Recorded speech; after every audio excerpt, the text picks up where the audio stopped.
Right, Liverpool strengthening in attack, but could they make a big addition at the back as well? Well, they've of course been chasing Marc Guehi all summer.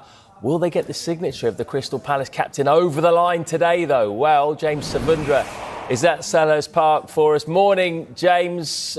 Palace fans desperate for him to say, what do you reckon? We'll get... What if I told you that one of England's most reliable defenders was moments away from becoming Liverpool's latest blockbuster signing, only for the entire deal to collapse in dramatic fashion? Imagine the scene, medical underway, fans waiting for the here we go confirmation, and then, out of nowhere, the plug gets pulled. That's exactly what happened with Marc Guehi. Stay tuned, because today we're breaking down the shocking collapse of Guehi's Liverpool transfer, his first reaction on social media, and what it all means for his future. And trust me, you don't want to miss the twist at the end. But before we dive in, please take a second to smash that like button, subscribe to the channel, and turn on notifications, because big stories like this deserve to be heard, and I don't want you missing a single update. Deadline day, Liverpool fans buzzing with excitement. News breaks that the Reds had agreed a $47 million deal with Crystal Palace for Marc Guehi. A young leader, a rock at the back, an England international ready to step up to Anfield's biggest stage. It felt like destiny. Guehi was even preparing for his medical in London. For a moment, it looked inevitable. Liverpool had their man. But then, everything changed. Crystal Palace slammed the brakes on the deal. Why? Because they couldn't find a replacement in time. In a heartbeat, Guehi's dream switch was gone. Imagine the frustration. Your future is decided not by your performances on the pitch, but by boardroom chaos behind closed doors. Guehi breaks. His silence fans everywhere wondered, how would Guehi react? Would he lash out, stay silent, or show his professionalism? Well, Guehi chose his own path. The very next day, he joined the England squad for World Cup qualifiers.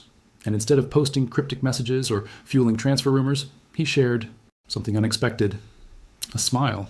Yes, you heard that right. Guehi posted a photo of himself grinning as he arrived at St. George's Park. Almost like he was sending a message. I'm focused. I'm moving forward. I'm not letting this break me. What do you think? Was this Guehi trying to hide his disappointment, or was it a genuine display of resilience? Let me know your thoughts in the comments, because this is where the story gets even more interesting. On Thursday, Guehi uploaded 3 more snaps on Instagram, all from his time with England. One showed him with Eberechi Eze, his old Crystal Palace teammate, now an Arsenal player.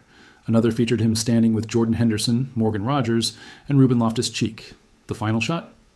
Guehi in training alongside John Stones, battling with a ball and even a hula hoop drill. Now let's pause here. These aren't random pictures. They're carefully chosen moments.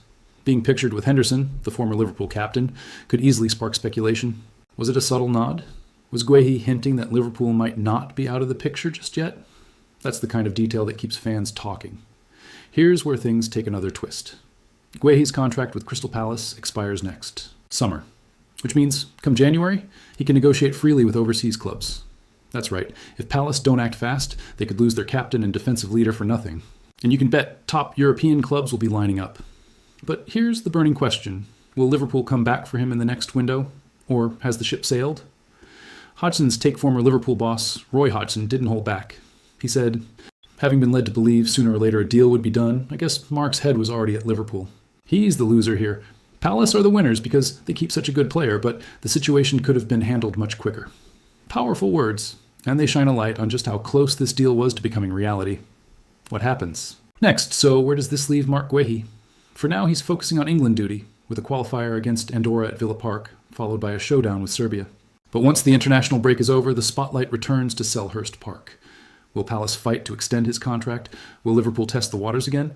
Or will a European giant swoop in with an irresistible offer? One thing's for certain, the Marc Guehi transfer saga is far from over, and we'll be here to cover every twist and turn as it happens. So here's my question for you. Should Liverpool go back in for Guehi in January, or should they look elsewhere? Drop your answers in the comments. I'll be reading every single one. And before you go, please don't forget to like this video, subscribe to the channel, and hit that notification bell. Because if you thought this deadline day collapse was dramatic, just wait until the next chapter. Trust me, you don't want to miss it.